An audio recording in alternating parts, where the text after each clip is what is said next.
Hello friends, या पहिल्या आपण प्रिव्हियस व्हिडिओमध्ये आरी ब्लाऊजचा बॅक नेकचा माप पाहिला. आता आपण फ्रंट नेकचा माप पाहूया. फर्स्ट फ्रंट नेक वरून खालीपर्यंत किती आहे ते पाहायचे. इकडचं हे स्ट्रेट घ्यायचं नेक, म्हणजे स्ट्रेट करेक्ट येते माप 6 आहे. हा तुम्ही पहा. नंतर आपण ह्या 6 पेपरवर असंच माप ठेवून ड्रॉ करायचं. जर तुम्हाला प्रिव्हियस व्हिडिओचं बॅक नेकचं व्हिडिओ पाहायचा असेल तर वरी आयकॉन बटन दिलेलं आहे, तिथे तुम्हाला टच केला तर तुम्हाला प्रिव्हियस व्हिडिओ पाहू शकता तुम्ही. म्हणजे तुम्हाला करेक्ट बॅक, फ्रंट आणि हँड हा व्हिडिओ एकदम तुम्हाला समजू शकतो. हा असा ड्रॉ करून घ्यायचा, स्केलने मार्क करून घ्यायचं, म्हणजे स्ट्रेट लाईन येते. हे पेपरवर पेन करायला कारण दिसून येते, म्हणून पेन्सिलने केला तर ते ब्लॅक आणि ते ब्लॅक मार्क दिसणारच नाही. आणि एक समोरचा थोडासा 2 इंचच घ्यायचा, जास्त नको, कारण नंतर हुक बटन ते असते ना, त्यासाठी थोडा कमी झाले तर चालते, पण जास्त झाले तर वर्क काढावे लागते. असं मग राऊंड करून घ्या. तुम्हाला पहा, झूम केले तुम्हाला दिसत आहे ना, खूप छान. मग नंतर कट करून घ्यायचं छान करेक्ट. पेपर कटिंग करून घेतल्यानं तर खूप सोपं पडते मापासाठी, वर्क करण्यासाठी.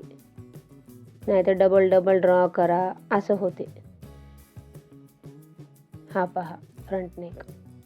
आता आपण हँडचा माप पाहूया.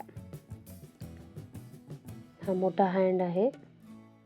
फर्स्ट हाईट पाहायची किती आहे. 10 इंच आहे, कारण ते खालचं ते डिझाईन आहे फ्रिल, म्हणून जर कस्टमरने सांगितलं तरच तिथं घ्यायचं, नाहीतर वरचंच माप असते ते जास्त करून 10 इंच. हा असा डबल घ्यायचा. मी पेपर आहे म्हणून डबल घेतले, कारण आपण त्याच्यात फक्त एकाच बाहीचं माप काढता ना, त्यासाठी डबल घ्यायचा. फर्स्ट ड्रॉ करून घ्यायचं लाईन. अंदाजा जास्त किती नसते ना, अंदाजा पहिलं स्टार्टला घेतलं तर बस. मग नंतर हाईट 10 इंच आहे ना, त्यासाठी खाली 10 वरीपर्यंत ड्रॉ करायचं. मग नंतर आपली बाही इथंपर्यंत असते ना, आर्म होलपर्यंत, म्हणून असं स्क्वेअरमध्ये माप जर करून घेतला आपण थोडंसं, तर आपल्याला बाही काढायला सोपं पडते, म्हणजे वरी खाली येणार नाही, माप करेक्ट येते. असा थोडंसं दूर करून 10 इंच ते आखून घ्या, ड्रॉ करून घ्या.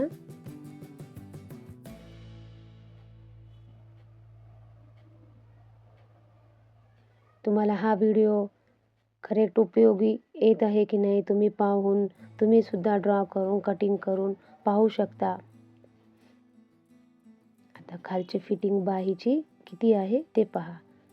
जुना आहे ना ब्लाऊज, थोडासा तसा होत, त्यासाठी करेक्ट ओपन करून घ्यायचे माप. आपल्याला आरी वर्कसाठी करेक्ट माप लागतो, म्हणून आपण करेक्ट घ्यायचा, एक्स्ट्राचं मापाचं घ्यायचं नाही. आता आर्म होलचं माप खालचं 5 होतं ना, आता आर्म होलचं पहा, या साईडपासून ते त्या साईडपर्यंत.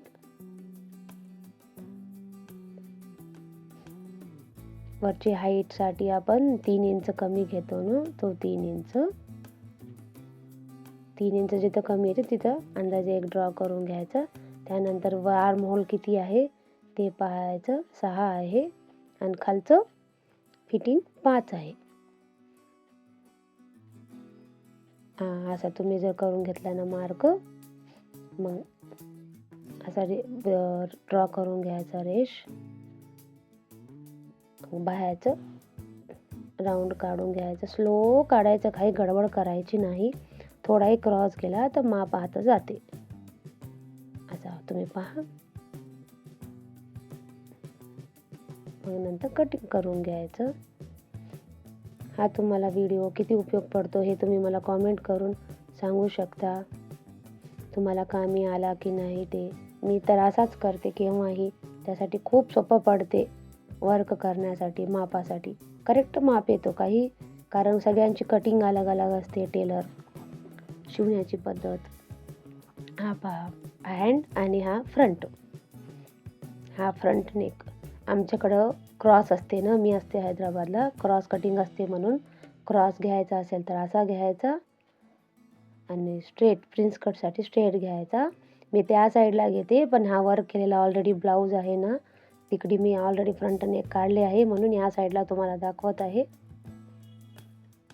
राईट साईडला असतो ना आपला फ्रंट नेक, तो असा डॉट डॉटमध्ये ड्रॉ करून घ्यायचं, कारण फर्स्ट टाईमला डार्क घ्यायचं नाही, कारण हा पेन्सिल मार्क जात नाही जल्दी, जाते तसा थोडा वेळ लागते, त्यासाठी असं डॉट डॉट ड्रॉ केलं, मग त्याला नंतर डार्क करून घ्यायचा. हा पहा फ्रंट नेक. कटोरीच्या ब्लाऊजला तर येत नाही, त्यासाठी प्रिन्स कटलाच असते, प्रिन्स कट जास्त शिवतात. आता हँडचा माप 1 साईड घ्यायचं, हँडचं असंच डॉट डॉट मार्क करून घ्यायचा. फर्स्ट एक साईड मार्क करून घेतला, त्यानंतर मग दुसऱ्या साईडला मार्क करून घ्यायचा. हा असा पहा. नंतर डार्क करून घ्यायचं, म्हणजे आपल्याला छान दिसते. जास्तही डार्क करायचं नाही, कारण अलग अलग डिझाईन असते, यामध्ये ओळखू येते आपल्याला हे किती हाईट आहे, किती माप आहे. हो पहा. Thank you friends. हे तुम्हाला आवडलं नाही ते तुम्ही कॉमेंट करून सांगा.